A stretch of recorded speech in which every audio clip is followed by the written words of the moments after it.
히브리서 강해. 예수를 깊이 생각하라. 상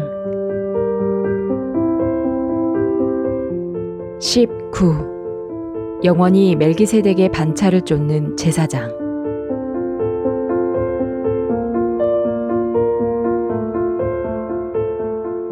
히브리서 5장에는 멜기세덱에 관한 이야기가 나온다. 히브리서 기자는 5장, 6장, 7장에 걸쳐 멜기세덱을 통해 예수님을 소개하고 있는데 멜기세덱은 창세기 14장에 처음 등장한다. 아브라함이 그돌라오멜과 그와 함께한 왕들을 파하고 돌아올 때에 소돔왕이 사회골짜기 곧 왕국에 나와 그를 영접하였고 살렘왕 멜기세덱이 떡과 포도주를 가지고 나왔으니 그는 지극히 높으신 하나님의 제사장이었더라. 아브라함이 조카 롯이 사로잡혔다는 소식을 들은 후 집에서 기르고 연습시킨 318인과 함께 여러 왕들을 쳐서 파하고 롯과 재물을 되찾아 돌아왔을 때 멜기세덱이 떡과 포도주를 가지고 나와 그를 맞이했다. 멜기세덱은 지극히 높으신 하나님의 제사장으로서 개인적으로 하나님의 인도를 받으며 하나님을 섬기던 아브라함에게 나타나 그를 위로하고 축복했다. 천지의 주제시요 지극히 높으신 하나님이여 아브라함에게 복을 주옵소서. 너희 대적을 내 손에 붙이신 지극히 높으신 하나님을 찬송할지로다. 아브라함은 이 축복을 받고 자기가 얻은 것의 10분의 1을 그에게 드렸다. 그때까지 제사장을 두지 않고 무슨 일이 있으면 직접 하나님 앞에 나아갔던 아브라함에게 제사장이 나타난 것이다. 아브라함은 그를 제사장으로 섬겼는데 성경은 이 제사장을 살렘왕 멜기세덱이라고만 밝혔다. 그의 출생이나 족보에 대해서는 전혀 언급하지 않았다. 그 후 세월이 흘러 아브라함이 이삭을 낳고 이삭은 야곱을 낳고 야곱은 유다와 그의 형제들을 낳음으로 이스라엘 민족이 생겼다. 그런데 아브라함의 후손인 이스라엘 민족에게는 멜기세덱이 나타나지 않았으므로 부득이하게 이스라엘 백성들은 약점을 가진 형제들 중 레위 지파를 선정해서 제사장으로 삼았다. 물론 레위 지파를 제사장으로 삼으라는 하나님의 말씀을 쫓아 행한 것이었다. 레위 지파 중에서도 아론의 자손들을 제사장으로 삼아 그들을 섬기며 소득의 10분의 1을 드렸고 아론의 자손 제사장들은 이스라엘 백성을 축복하며 그들을 위해 제사를 드렸다. 이런 일이 오랫동안 이어져 오면서 이스라엘 백성들은 제사장은 레위 지파에서 되는 것이라는 생각을 당연하게 여겼다. 본래 하나님의 제사장은 아브라함과 그들의 조상이 섬겼던 멜기세덱이었지만 시간이 흐르면서 이스라엘 백성들은 레위 지파의 아론 자손들을 참된 제사장으로 여겼다. 그런데 참 대제사장이신 예수님은 유다 지파를 쫓아 나셨다. 그렇기에 이스라엘 백성들은 예수님을 제사장으로 믿기 어려웠다. 그래서 히브리서 기자는 예수님이 레위의 반차를 쫓은 제사장이 아닌 멜기세덱의 반차를 쫓은 제사장인 것을 강조했다. 히브리서 기자는 이 사실을 히브리인들을 위해 기록했다. 율법과 제사장과 성전을 가지고 나름대로 신앙생활을 했던 히브리인들은 신앙을 껍데기로만 알았지 그 중심은 이해하지 못했기 때문이다. 실제로 레위 지파의 제사장들은 멜기세덱의 반차를 쫓은 대제사장이신 예수 그리스도의 그림자였고 구약시대의 성전 역시 하늘에 있는 참 성전의 그림자였으며 율법 또한 예수 그리스도를 나타내기 위해 주어진 것이었다. 그런데 히브리인들은 이러한 사실을 알지 못한 채 마음이 성전과 율법과 제사장에 집착되어 그 자체에 매여 있었다.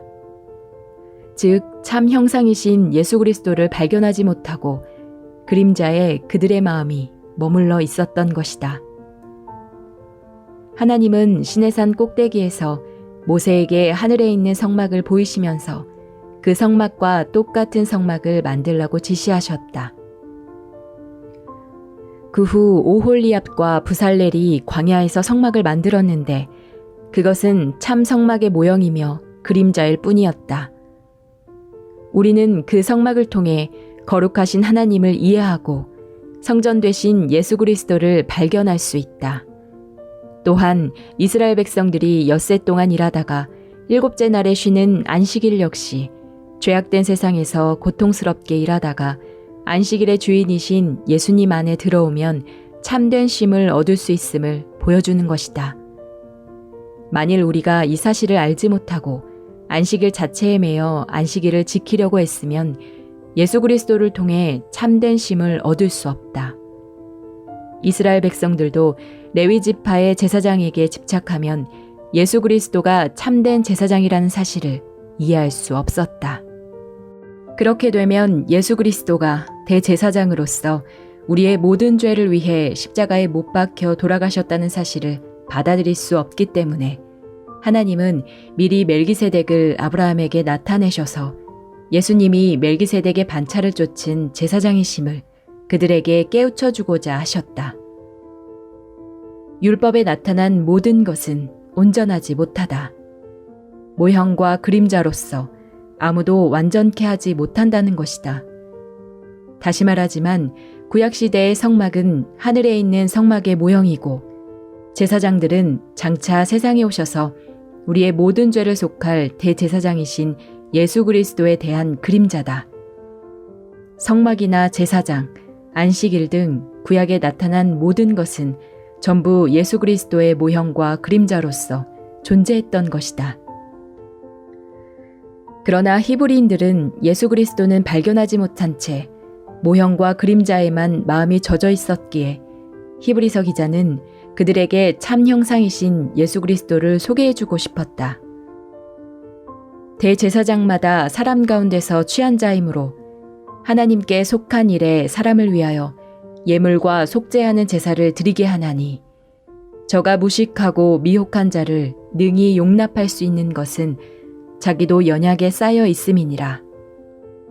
레위 지파의 아론 자손 대제사장은 사람 가운데서 취한 자이므로 연약했고 그들 자신도 죄를 범했다.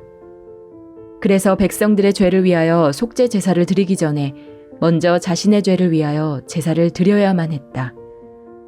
그러나 참 대제사장이신 예수 그리스도는 온전하셨다. 이 존귀는 아무나 스스로 취하지 못하고 오직 아론과 같이 하나님의 부르심을 입은 자라야 할 것이니라. 여기서 이 존귀란 이스라엘 12지파 중에서 레위 지파인 아론 자손만이 제사장으로 택함을 입어 다른 지파를 위해 제사를 드리고 그들로부터 11조를 받았던 특권을 말한다.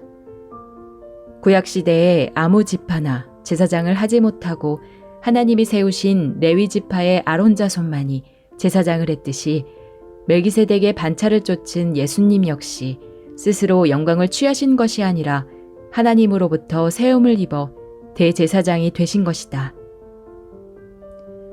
또한 이와 같이 그리스도께서 대제사장 되심도 스스로 영광을 취하심이 아니요 오직 말씀하신 이가 저더러 이르시되 너는 내 아들이니 내가 오늘날 너를 낳았다 하셨고 또한 이와 같이 다른데 말씀하시되 네가 영원히 멜기세덱의 반차를 쫓는 제사장이라 하셨으니 위 구절에 보면 내가 영원히 멜기세덱의 반차를 쫓는 제사장이라는 말씀이 있는데 이는 예수 그리스도는 사람 가운데서 취함을 입은 제사장들과 달리 영원한 제사장으로서 존재함을 의미한다.